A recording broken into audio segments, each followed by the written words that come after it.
मैं कक्षा 10वीं की छात्रा हूँ। मेरे सदन का नाम संत मीराबाई है। हम आपको बताएंगे कि आनंदीबाई जोशी का जीवन कितने दुखों के साथ व्यतीत हुआ और वो कैसे भारत की प्रथम महिला डॉक्टर बनी। क्या बात है, आप इतने परेशान क्यों दिखाई दे रहे हैं? परेशान तो रहूंगा ना पार्वती, आखिर एक बेटी का बाप जो हूँ। देख पार्वती, अब उस हाथ पीले करने का समय आ गया है।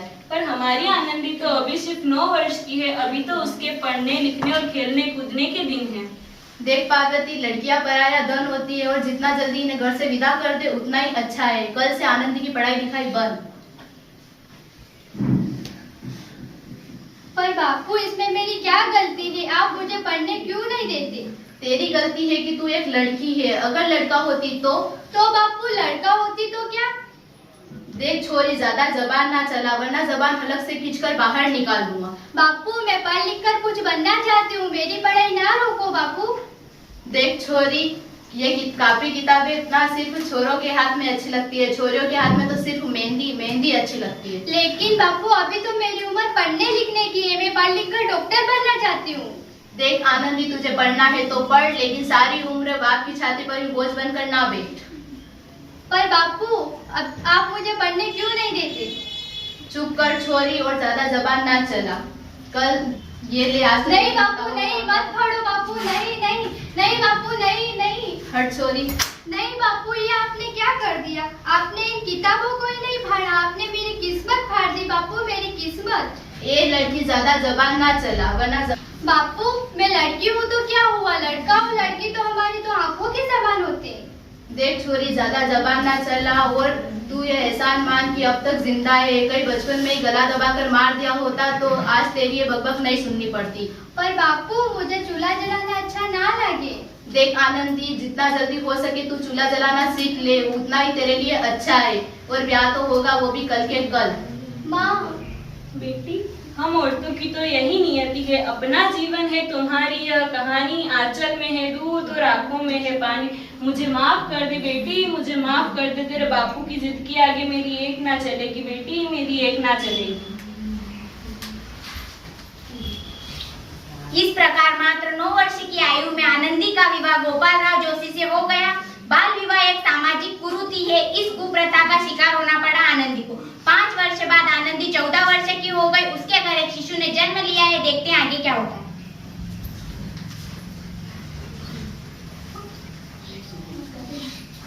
देखिए ना, इसे क्या हो गया है? इसका माथा तो अंगार की तरह तप रहा है। इसे तो बहुत तेज बुखार है। दीजिए। माधव, माधव, जल्दी से वैद्य जी को बुला के ला। जी, अभी बुला के लाता। ये तुम क्या कर रही हो आनंदी? भगवान की विभूति लगा रही हूँ। बस करो आनंदी, ये सब अंधविश्वास है। आप यकीन तो कीजिए, भगवान की कृपा से हमारे बच्चे का माथा ठंडा हो रहा है। देखिए। उठो बाबू, आंखें खोलो। तुम्हारी माँ बुला रही है तुम्हें। आंखें खोलो। आप बोलते कुछ नहीं हो। आनंदी, हमारा बेटा अब कभी आंखें नहीं खोलेगा। नहीं, ऐसा नहीं हो सकता। पागल मत बनो आनंदी, बस करो ये पागलपन। माधव,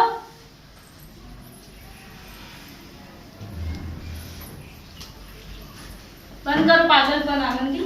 मेरे बच्चे को भगवान ने छीन लिया है। तुम्हारे बच्चे को भगवान ने नहीं, तुम्हारी अशिक्षा और अंधविश्वास ने छीना है। अगर तुम पढ़ी लिखी होती तो आज हमारा शिशु जीवित होता।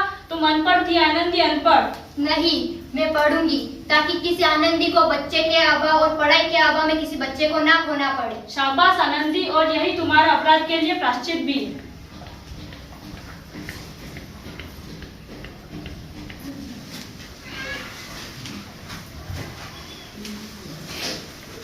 आनंदी, तुम्हारा 12वीं का परिणाम आ गया है। तुमने पूरे स्कूल में प्रथम स्थान अर्जित किया है और ये लो तुम्हारे अमेरिका जाने का टिकट। क्या? मैंने शिक्षा में वृत्ति प्राप्त की है। मैं अमेरिका जा रही हूँ। पर ये सब मैं अकेले कैसे कर पाऊंगी? आनंदी, तुम अपने आप को इतना कमजोर क्यों समझ रही हो? फिर क्या फायदा है इतनी पढ़ाई लिखाई का? अभी भी तुम गंवार। गवार? मैं गवार नहीं हूँ। मैं गवार, मैं पढ़ू लिखूंगी।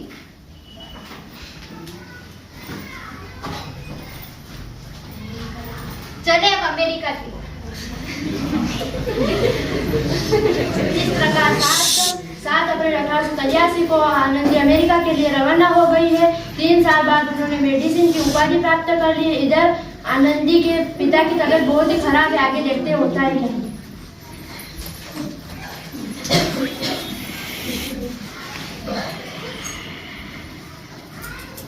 लगता है अब मेरे जाने का समय आ गया है, अब मैं नहीं बचूंगा।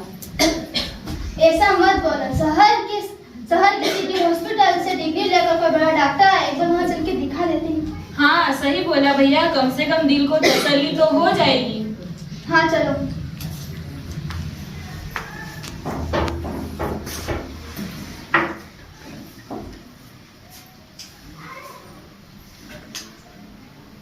अरे इस मरीज की हालत तो बहुत खराब है, इसे तो डॉक्टर मैडम ही बचा सकती।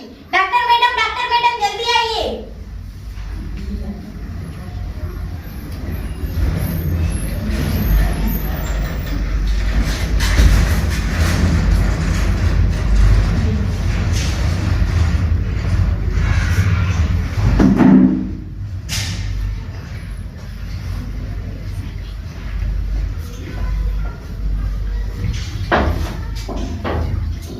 तुम्हें मौत के मुंह से बचाया है डॉक्टर मैडम ने। क्या मुझे डॉक्टर साहब ने बचाया है? मुझे मिलना है डॉक्टर साहब। डॉक्टर साहब नहीं, डॉक्टर मैडम बोलो। Doctor madam, doctor madam. लो आ गई डॉक्टर मैडम, मिल लो इनसे। आपका बहुत बहुत धन्यवाद, आपने मेरी जान बचाई। मैं गरीब भला आपको क्या दे सकता हूँ? वचन। वचन? कैसा वचन? वचन चाहिए मुझे कि कभी आप यह न कहोगे कि लड़कियां कुछ नहीं कर सकती।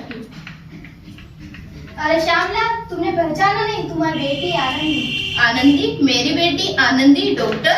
हाँ बापू, वही आनंदी जिसके लिए तूने बचपन में चूल्हा और दूल्हा के अलावा कुछ नहीं सोचा था। माफ कर दे मेरी बच्ची आनंदी, मुझे माफ कर दे। नहीं बापू, वही आनंदी जिसके हाथ पीले करके तुम उसकी सारी जिंदगी काला कर देना चाहते थे। माफ कर दे आनंदी, मैं तेरा अपराधी हूँ, मुझे माफ कर दे। नहीं बापू, मैंने तो तेरा एहसान चुकाया है। याद है ना अपना एहसान जो बचपन में तूने मुझ पे किया था? ताने सुना सुना कर जीते जी मार डाला था मुझको। अब बोल किस किस को मारेगा? माफ कर दे आनंदी, माफ कर दे। मैं उपकार मानता हूँ मैं तुझ जैसी बेटी का, जिसने मुझसे सारी उम्र कुछ ना मांगा तो सिर्फ बराबरी का दर्जा।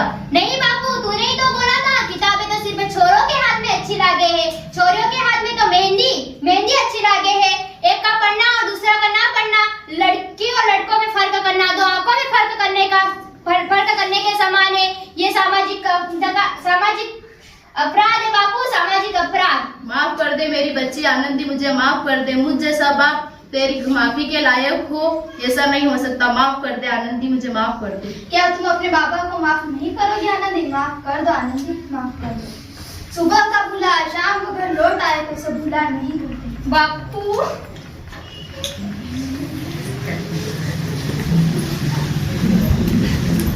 Thank you.